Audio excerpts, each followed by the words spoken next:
Okay, beef pasta stir fry. First of all, you need some pasta. I've got some fusilli, an amount of cooked. Okay, the amounts are very fluid in this. You can put as much or as little as you like of anything in. If you're super pasta mad, you put more pasta in. If you're super veggie mad, you put more veg in. The vegetables can be any vegetables you choose, but you will need an amount of onion, because onion goes really, really good with beef.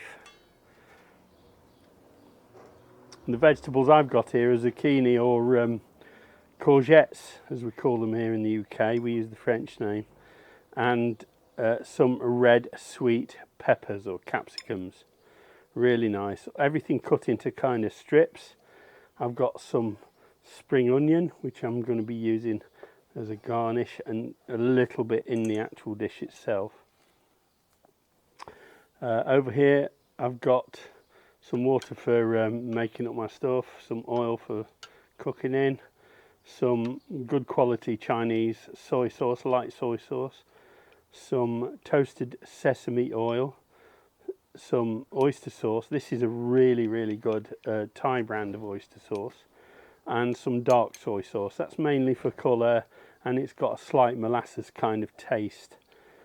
I don't have Chinese wine, but I do have some pale dry Fino sherry, which is very, very similar in flavour profile, and I defy any gourmet to tell me the difference once it's in the meal. So I tend to use pale dry Fino because by volume it's cheaper than buying Chinese wine over here.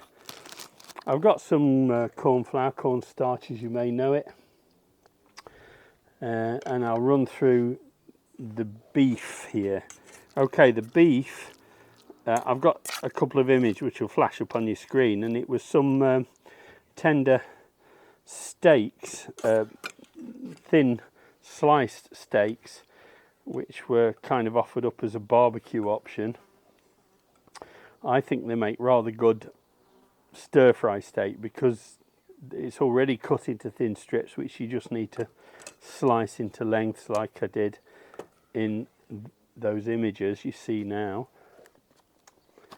To protect the texture of this beef, what I'm going to do is I'm going to put in about that much, what's that, 2 teaspoons, 2 heaped teaspoons of corn flour, corn starch.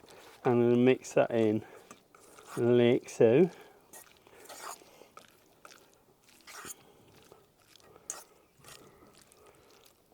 And that protects, like I said, it protects the texture of the beef. When you're marinating beef, you'll be quite surprised how much liquid beef can absorb. And the marinade I use for this beef includes this splash of sherry, splash of dark soy sauce, a splash of this oyster sauce, and a fairly generous splash of this soy sauce. The only thing out of here I didn't use was this sesame oil, because that really just goes on the dish right at the end after it's cooked. Okay, let me show you the fire.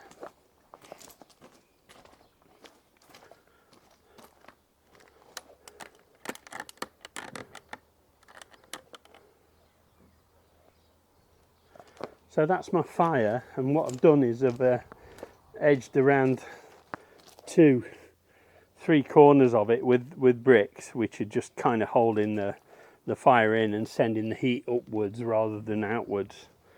So the next thing we need to do is get this going, because it's really simple to cook.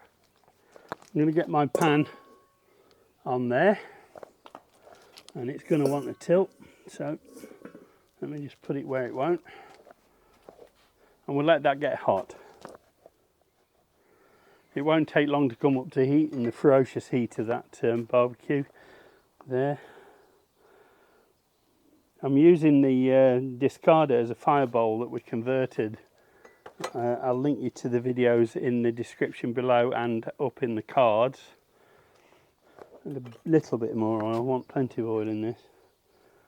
There you go. So that's what I think that probably translates to a couple of tablespoons of oil, and you can use whatever cooking oil you prefer. I like using olive oil. It's got a fairly high flash point and it's pretty good for stir frying. In the Cantonese chefs would probably use something like peanut oil for this sort of thing. And we'll get the beef in.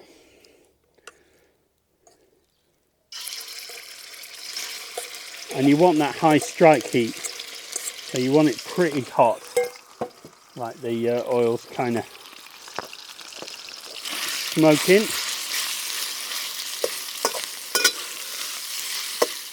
And I'll just let that sit and cook a while.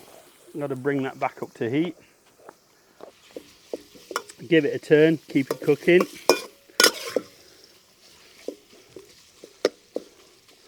I could do with that being a little bit hotter, but we'll manage.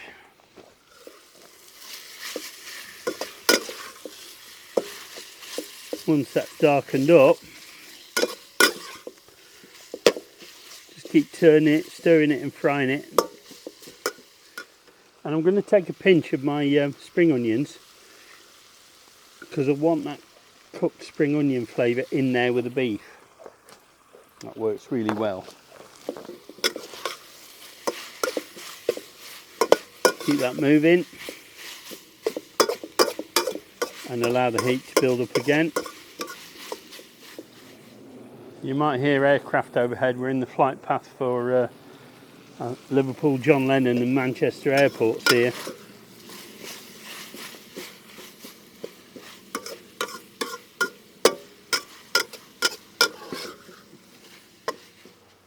Okay, so into that now I'm going to put my onions, my peppers. So they're fairly hard and they take a little longer to cook than the other ingredients. So I'll get that all in, get it stirred around.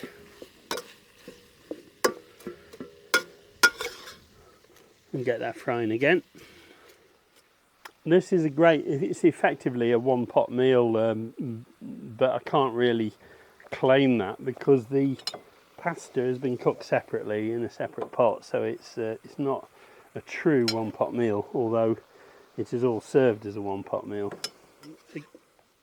The goal here is to get this onion a little bit translucent before we move in with the next ingredient, because courgettes or zucchini takes very little cooking and we want that nutty texture in it, you know, to give us a nice mouthfeel when we're eating it. So what I can do to speed that along is I'm going to add a little bit of water to that. Just a splash. Like that. And then slap a lid on it. It doesn't have to be the same size as the pot, as long as it fits in and covers all the ingredients. And then we just steam it. You don't need to steam it for long, about a minute. Okay, if you're a bit of a pepper mouth at this stage, it's rather nice to introduce a little bit of chopped up red pepper. I'm leaving it out of this one because we've had a lot of spicy dishes lately and I want this to be a little more mild. Okay, now the onion's starting to turn translucent. I'm going to go in with the zucchini. You can use any vegetables you like in this mix, but don't leave out the onions. You're going to need onions. The beef was also marinated in garlic, a little bit of garlic, a couple of cloves of garlic. So I'm getting that wonderful garlic smell. This smells like the beautiful smells I used to smell in the street stalls in Hong Kong. It's starting to smell just like that. It's wonderful. Fabulous. Right.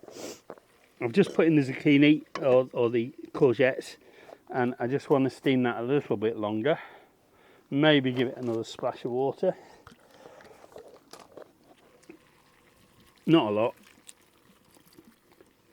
About a shot glass full. Meanwhile, I'm just going to take a couple of more teaspoons of cornstarch, And then I'm going to mix that with a little bit of water to make a slurry. Comme ça, just like that. Very simple. Make sure you stir it. It's got a tendency to settle, so stir it again just before you use it. Time to give everything another turn in that lovely liquid that it's making. I'm going to be using a simple spring onion garnish for this, but other garnishes you can use is some fried cashew nuts or peanuts are really good on this as well. Okay, we don't want to overcook the courgettes, zucchini, because they've got a lovely texture unless they're overcooked, and then they kind of lose it. They become watery and not particularly nice. So at this stage I'm going to add in my pasta, and the amount of pasta you use depends on the size of your wok and on the size of your appetite. So you can add any kind of pasta into it. You can add spaghetti, you can add penne noodles, macaroni, you name it. But I find that these fusilli pasta really have a great way of absorbing the sauce and the juices we make here. So I've stirred that in. Now I need to go in with my other sauces. So it's basically a redo of the marinade. So I'm going in with a couple of splashes of sherry. I eyeball this. If you eyeball it, you'll get used to eyeballing it. A little splash of dark soy sauce in this case. I don't want to go mad with that because I don't want it all to turn black.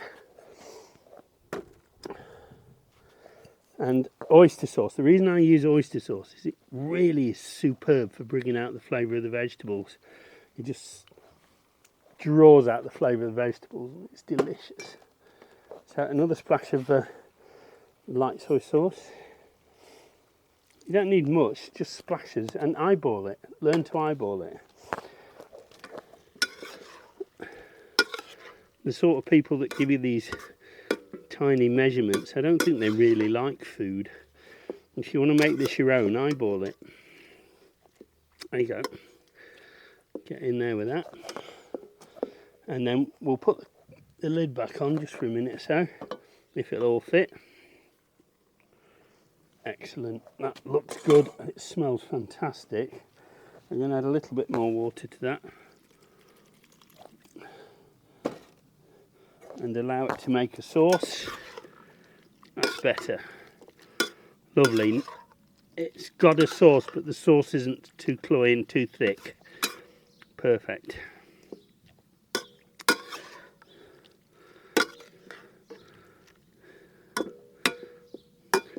That is going to be really good. Right. And the last thing I want to put on that is a little drizzle of toasted sesame oil, and I buy this brand, Meridian brand. It's really good. Just a little one. It's certainly no more than a dessert spoonful for the whole dish. Okay, now we've got that liquid back to a boil, I'm going to pour in my slurry of corn flour or cornstarch and water, and then I'm going to make that into a nice thick unctuous sauce, and that will be absolutely delicious. So I'm going to now let that just come back up to the heat, make sure the sauce thickens properly, and then serve it up. Is it San Mig? Brilliant, because that's the San Mig was available in Hong Kong. The San Miguel, yeah. Yeah, I love San Miguel. Right. Well, yeah, when you miss a bit out, you can't think of something appropriate to say. I tell you what, I'd love to see some of these TV chefs and the outtakes, the stuff they do, because I bet you they have trouble reeling it off. I have trouble doing it. Everybody does. They do. Well, I do at work. You get an idea in your head and the word just escapes you. Oh, it's good, isn't it? I told you about my videos, didn't I? A what? My videos. Yeah, educational videos. Well, Yeah, it's also for customers. We have to go around the vehicles and do a video of how the brake pads are, how the tyres are, etc. Thai meals are usually served with a fork and a spoon, and you eat that out and you sort of shovel it on. Well, you would consider this Thai then, would you? Not really. If I added ginger and bird-eye peppers to it, which would make it fiercely hot, it'd be a bit more like a Thai meal, yeah. But Thai and Cantonese are very similar in style.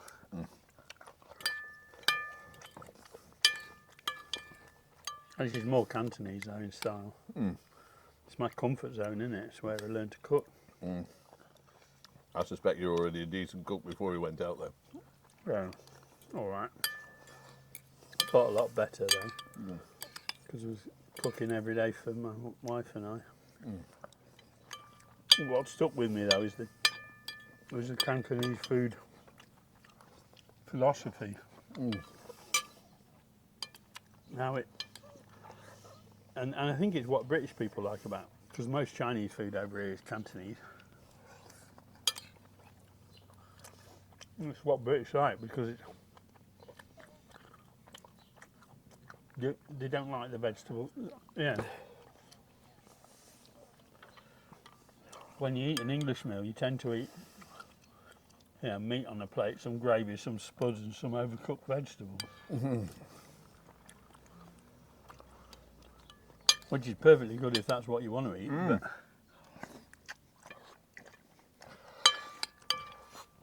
I think if people ordered Chinese food and got overcooked vegetables, they'd send it back. So one of the things we really enjoy about Chinese Cantonese food is the crunchiness they leave in the vegetables. There's twice as much meat in this as you'd find in a Cantonese meal. They just make it go further. Pie, that was lovely.